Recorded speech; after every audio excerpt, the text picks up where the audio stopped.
Heyo,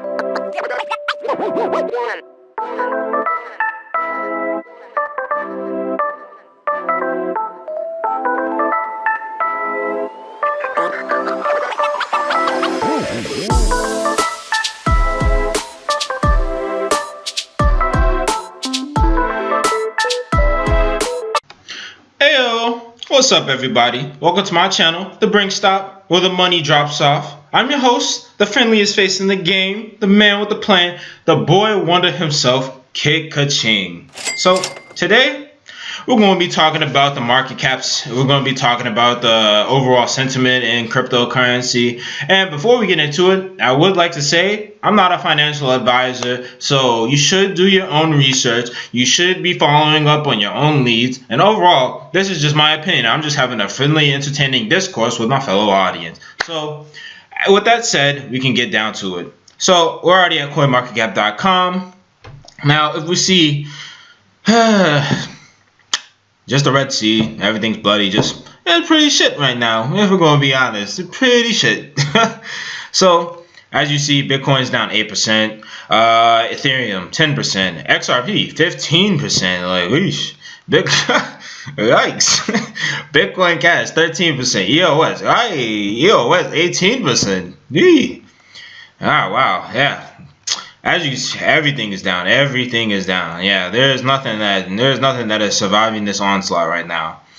So, as you guys are seeing this, you're probably wondering, if you're not new to the market, if you've been in it like I have, you're probably wondering, well, why is everything down right now? I'll tell you. So, as you can see, this is an overall market cap right here, 229 billion.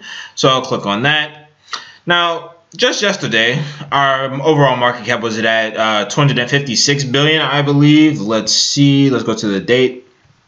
Yeah, we were at 257 billion, 256 billion overall. So altogether, we've lost about 27 billion, 26 billion in market cap, depending on where you're looking at, in the course of 24 hours. Why is it that we've lost so much value? Well, I'll tell you. So before I go to the next page, overall, since June, really, since June, we've been waiting on, in the cryptocurrency space, we've been waiting on the SEC to approve the Bitcoin ETF from the CBOE, which is the Chicago Board of Exchange. Now, this ETF would allow tons and tons of institutional money to come into the cryptocurrency market. I cannot stress how necessary this would have been into getting Bitcoin price up to the 50K range, even higher possibly.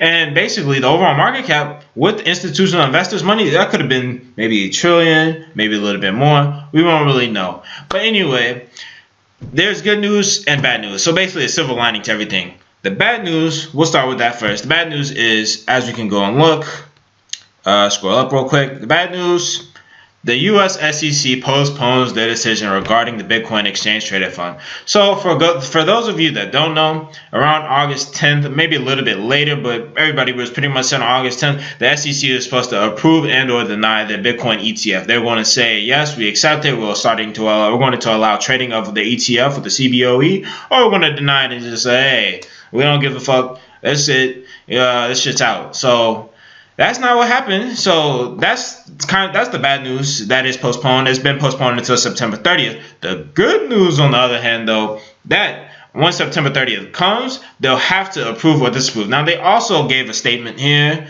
We can go down real quick. Where did it go? No, that's too far.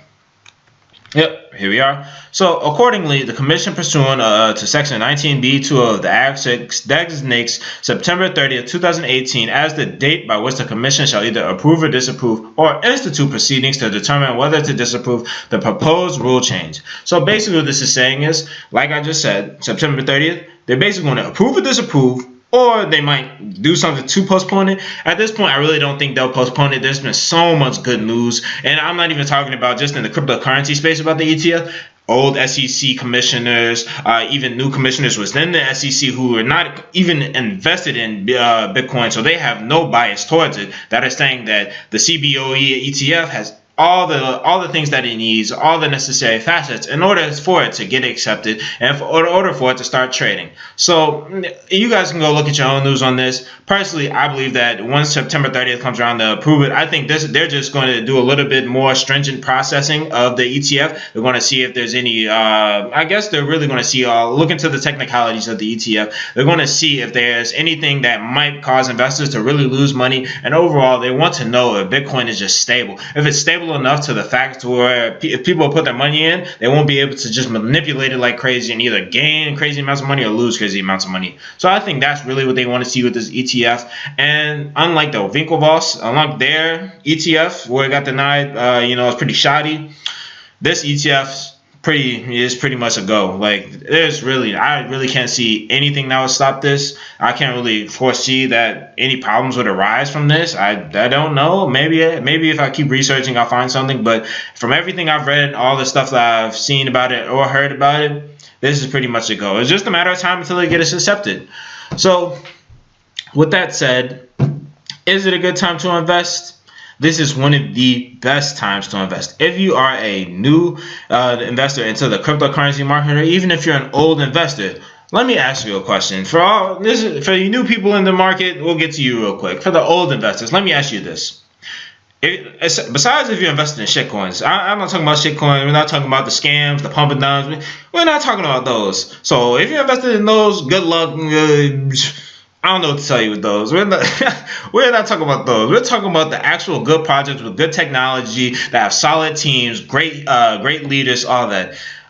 So let's just look at this. So say, for instance, if you guys are in projects that you truly believe in or projects that you truly think will make a change in the future and really are undervalued, what makes you think that back in January when the market cap was way higher, back in December when all the altcoins were booming, what makes you think that when the prices were so much higher, 2, 3, even 4 times in some cases higher than it is now, why would you invest then and you wouldn't invest now? Like, I don't get it. So take, for instance, I'll give you guys an example. I'm a very big fan of Ontology, and honestly, I wasn't involved in Ontology back when it had came out and back during the pump either. I was actually involved recently in the like $2 range. Well, it's already still in the $2 range, but back when it was around like $2.50, $2.60, I mean. So, oh, look at this right now. Ontology, $1.96.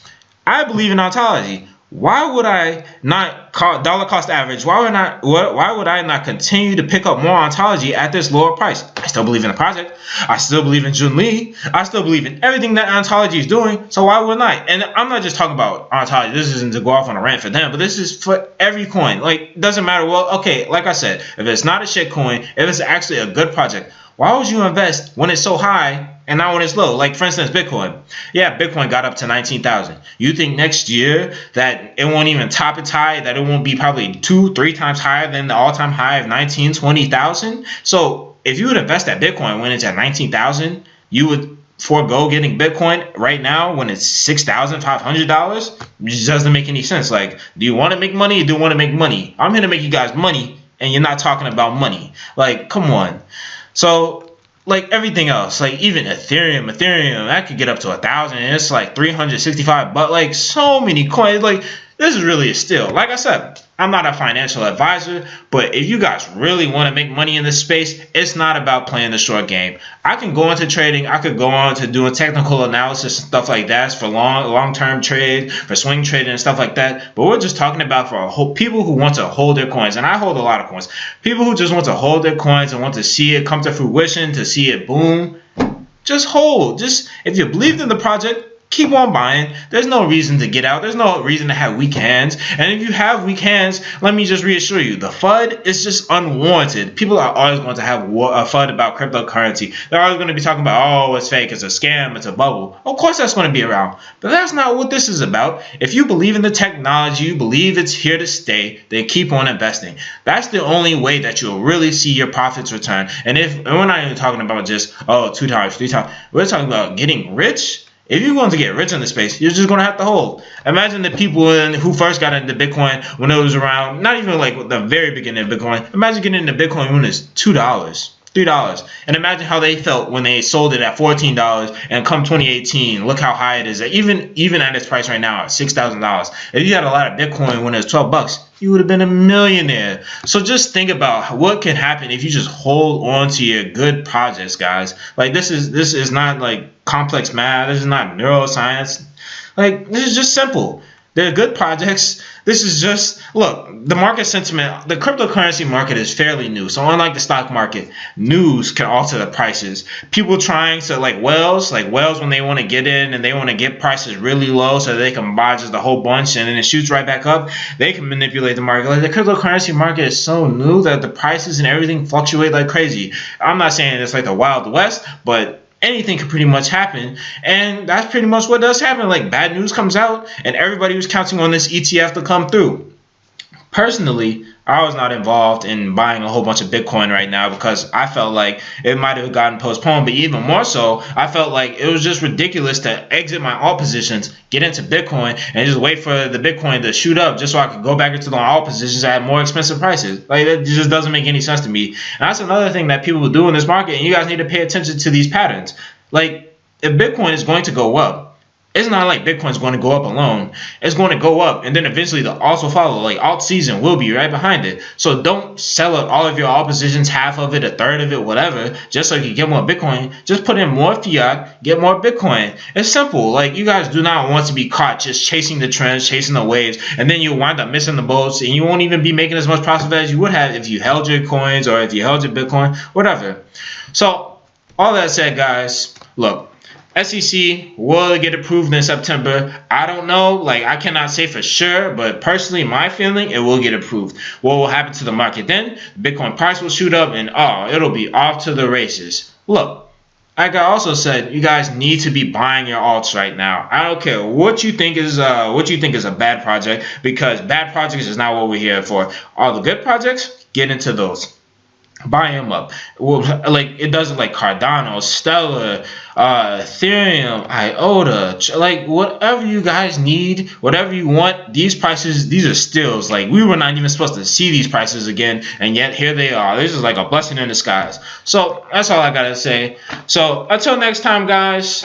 We're going to be talking about actually we probably will be talking about the different apps that you can use, probably talking about APIs and exchanges, stuff like that. But for now, that's it. Hope you guys enjoyed. We'll catch you on the next time. This is your boy, Kick-a-Ching. Let's go make some money the next time.